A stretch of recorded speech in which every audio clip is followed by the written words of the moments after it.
Okay, the next step then. We do not attribute responsibility for our feelings to the other person.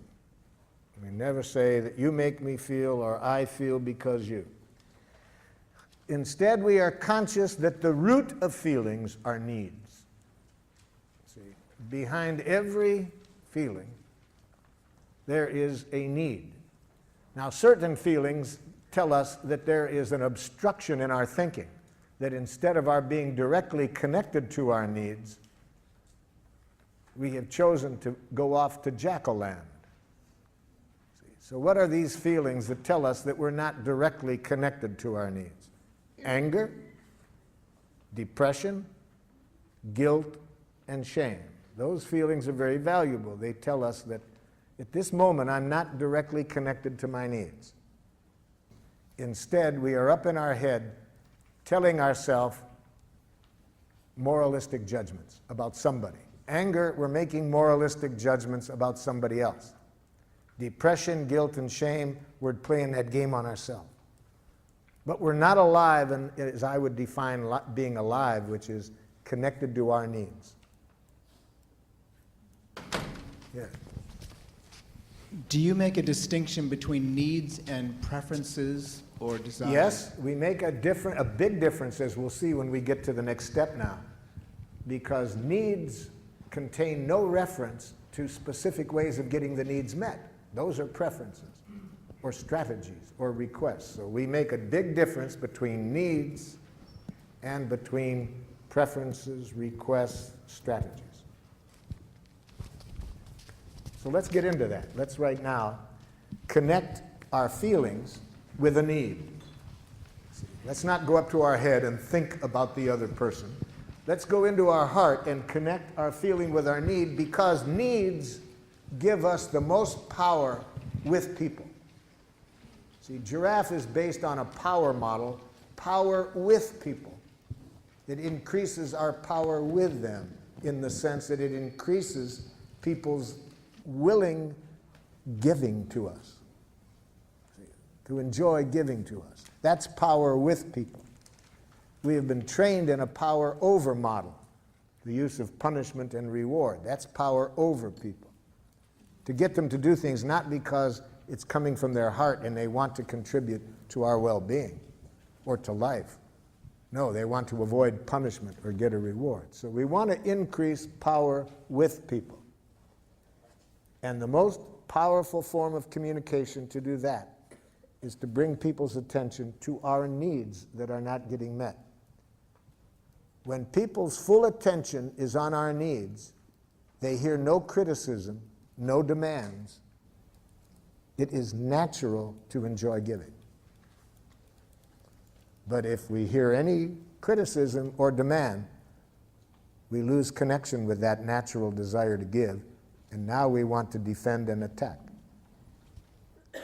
So let's learn a language of needs. Under C, it says, imagine again that you are talking to the person and express your reasons for feeling as you do this way.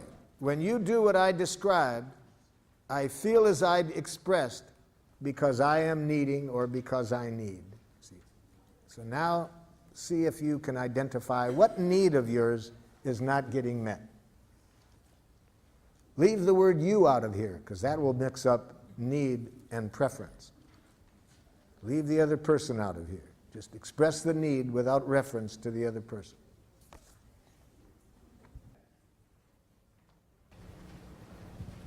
All needs are universal.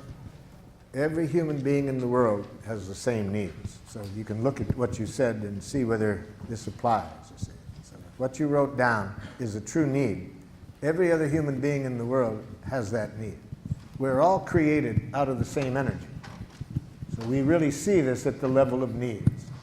All human beings have the same needs. What differs immensely is the strategies that we have been educated in for meeting the needs. Different cultures educate people to meet the needs in a different way, but the needs are the same. Who wants to check theirs out? Okay. To know that you are responsible and honest. That notice, brought the other person in there. I have a need to know that you are responsible and honest. How do we express the need without bringing the other person in there? See?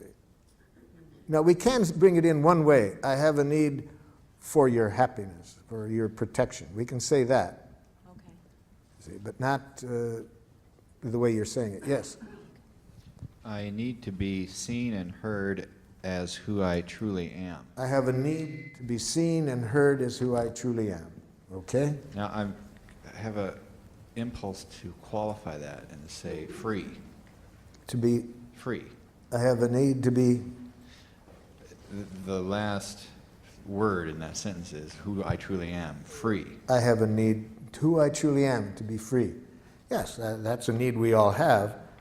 The important thing will come out when we get to a request, because that's a request that only you can meet. Other people can't do that. They can't meet that need. So if you don't know how to meet it for yourself, for freedom, you won't have that need met.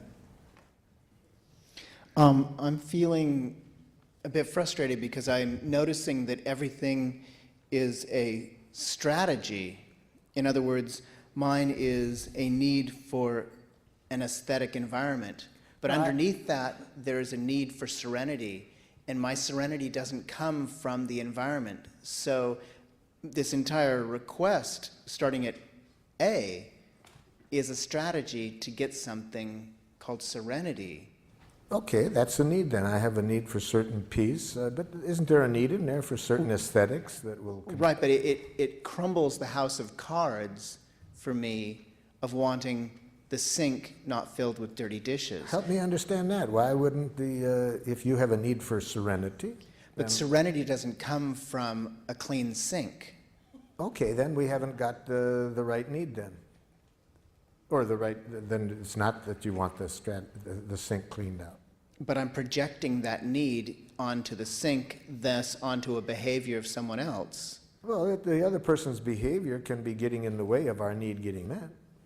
If the dishes aren't done, and it could be some needs of yours are not being met by that. Then you have to identify what the needs are that are not getting met. I'm not sure. I'm really not sure that I'm not basing an assumption that by having that sink clean that I'm going to have serenity, and I think it's a false distinction. Well, the nice thing about being clear about our request is we can test it out. If I say, for my need for serenity, I'd really be grateful if you would clean up the sink. The person does it, and I'm still not serene. Okay, that helps. I know that doesn't work. See, we never really know what we want until after we get it. If after we get it, it makes life more miserable, then we know that isn't what we wanted. If it makes life more wonderful, then we know that is what, a strategy that will meet our need. That's what makes life fun. We never know what we want until after we get it. That's why Paul Tillich, the theologian, says that Christianity requires the willingness to sin courageously. You ask for what you want, hoping to meet your needs. You get it, it makes life worse. Okay, now I've learned that isn't what I want. Wouldn't it be boring to know what is wrong? Yes? When you do what I described, I feel as I expressed, because